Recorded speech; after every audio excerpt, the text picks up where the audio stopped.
Assalamualaikum warahmatullahi wabarakatuh. Sebelumnya perkenalkan, nama saya Mulih Sasin sebagai moderator dari kelompok 1, yakni evaluasi pembelajaran di tingkat SMA dan sederajat.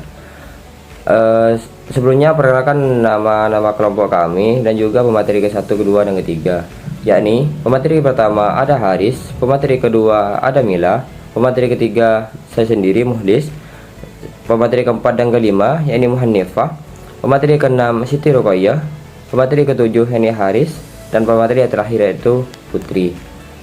Silahkan bagi pemateri-pemateri yang sudah disiapkan. Terima kasih. Baik, terima kasih. Di sini saya selaku pemateri pertama akan menjelaskan tentang definisi evaluasi pembelajaran. Menurut Benjamin Bloom, seseorang pakar pendidikan yang terkenal, evaluasi pembelajaran adalah proses yang dilakukan untuk menentukan sejauh mana tujuan pendidikan telah tercapai.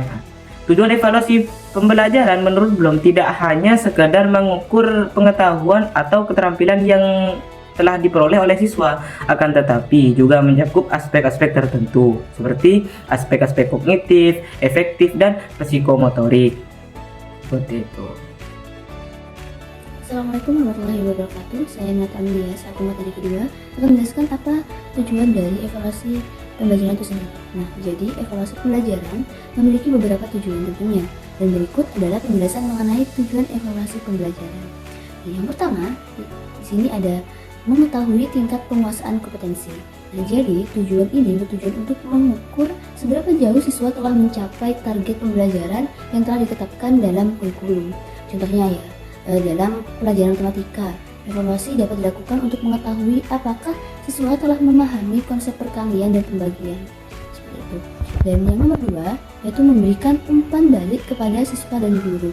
Evaluasi memberikan informasi kepada siswa tentang kinerja mereka dan membantu mereka untuk memahami area yang perlu ditingkatkan.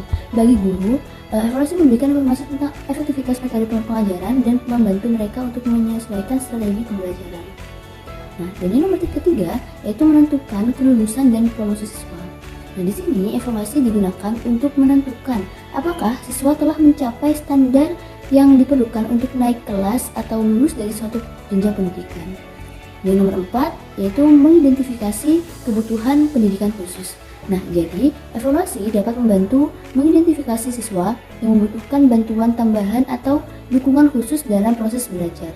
Intinya, evaluasi itu memiliki berbagai tujuan yang saling berkaitan. Tujuan utamanya adalah untuk meningkatkan proses pelajaran dan membantu siswa mencapai potensi terbaik mereka. Seperti itu. Assalamualaikum warahmatullahi wabarakatuh. Perkenalkan, nama saya Mulih Sasin sebagai pemateri ketiga, yakni jenis-jenis evaluasi pembelajaran. Jenis-jenis evaluasi pembelajaran di sini ada 4, yaitu yang pertama formatif, sumatif, diagnostik, dan penempatan. Yang pertama itu formatif. Evaluasi formatif dilakukan selama proses berlangsung. Fungsinya adalah untuk memberikan umpan balik kepada siswa dan guru secara berkala. Umpan balik ini berguna untuk memperbaiki proses pembelajaran yang sedang berlangsung. Yang kedua, evaluasi sumatif. Evaluasi sumatif dilakukan secara proses pembelajaran selesai. Tujuannya adalah untuk mengukur pencapaian dan tujuan pembelajaran secara keseluruhan. Hasil evaluatif sumatif biasanya digunakan untuk menentukan nilai akhir siswa. Yang ketiga, evaluasi diagnostik. Evaluasi diagnostik dilakukan secara proses pembelajaran dimulai. Tujuannya adalah untuk mengidentifikasi pengetahuan awal, kekuatan dan kelemahan siswa. Dengan hasil evaluasi diagnostik, guru dapat merancang pembelajaran yang lebih efektif dan sesuai dengan kebutuhan siswa. Yang keempat, evaluasi penempatan. Evaluasi penempatan adalah suatu proses penilaian yang dilakukan untuk menentukan tingkat kemampuan awal siswa dalam suatu mata pelajaran atau bidang studi tertentu. Tujuannya adalah untuk mengevaluasi ini adalah untuk menempatkan siswa pada program pembelajaran yang sesuai dengan kemampuan dan potensinya. Terima kasih. Wassalamualaikum warahmatullahi wabarakatuh. Prinsip-prinsip evaluasi. Yang pertama, validitas, yaitu evaluasi yang harus benar-benar sesuai dengan kompetensi atau keterampilan yang ingin diukur.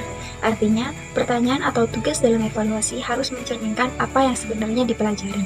Misalnya, ketika seorang guru ingin menguji kemampuan siswanya untuk berhitung, maka soalnya harus tentang perhitungan, bukan soal tentang sejarah. Jadi, evaluasi benar-benar mengukur hal yang ingin diuji. Yang kedua, reliabilitas, yaitu hasil evaluasi harus konsisten. Artinya, jika dilakukan pada waktu atau situasi yang berbeda, maka hasilnya akan tetap sama. Nah, ini akan menunjukkan bahwa evaluasi tersebut terpercaya dan tidak terpengaruh oleh faktor luar. Misalnya, jika seorang siswa mendapatkan nilai 80 di tes matematika minggu pertama, seharusnya ketika dites lagi pada minggu selanjutnya dengan soal yang mirip, hasilnya tidak akan jauh berbeda. Misalkan dapat 78 atau 82. Kalau hasilnya jauh berbeda, misalnya turun menjadi 50 tanpa alasan, berarti tes tersebut kurang reliable. Assalamualaikum warahmatullahi wabarakatuh. Saya Siti Ruqayyah sebagai pemateri ke-6, yaitu tentang metode evaluasi pembelajaran di SMA. Metode evaluasi pembelajaran di SMA meliputi berbagai pendekatan untuk menilai perkembangan siswa, yakni yang pertama metode tes dan non-tes.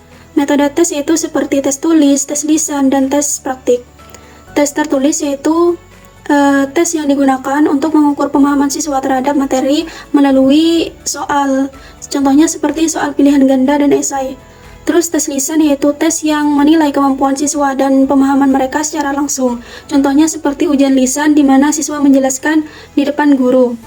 Terus tes praktik yaitu menilai keterampilan dalam mata pelajaran tertentu. Contohnya seperti kegiatan di bidang tertentu seperti olahraga, seni, dan lainnya. Metode non-tes yaitu seperti observasi dan portofolio.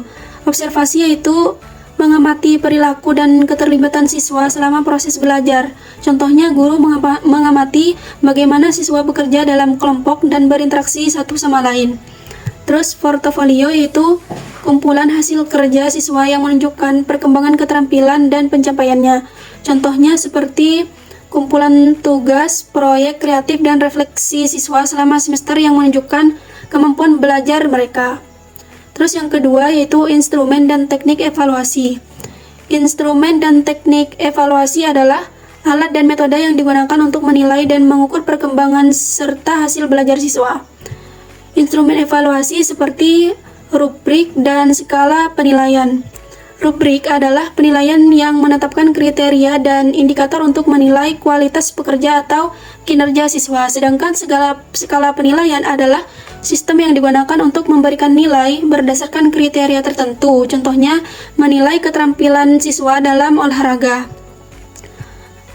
Terus teknik evaluasi seperti observasi, wawancara, dan self-assessment. Terus yang ketiga, kriteria penilaian. Berdasarkan kurikulum 2013 dan kurikulum Merdeka, kriteria penilaian kompetensi di SMA mencakup 3 aspek utama, yaitu sikap, pengetahuan, dan keterampilan. Sikap yaitu menilai perilaku siswa dalam konteks pembelajaran termasuk kedisiplinan, kejujuran, dan kerjasama. Contohnya siswa datang tepat waktu dan mengikuti aturan kelas. Terus pengetahuan yaitu menilai pemahaman siswa terhadap materi pelajaran, teori, dan konsep yang diajarkan baik secara lisan maupun tertulis.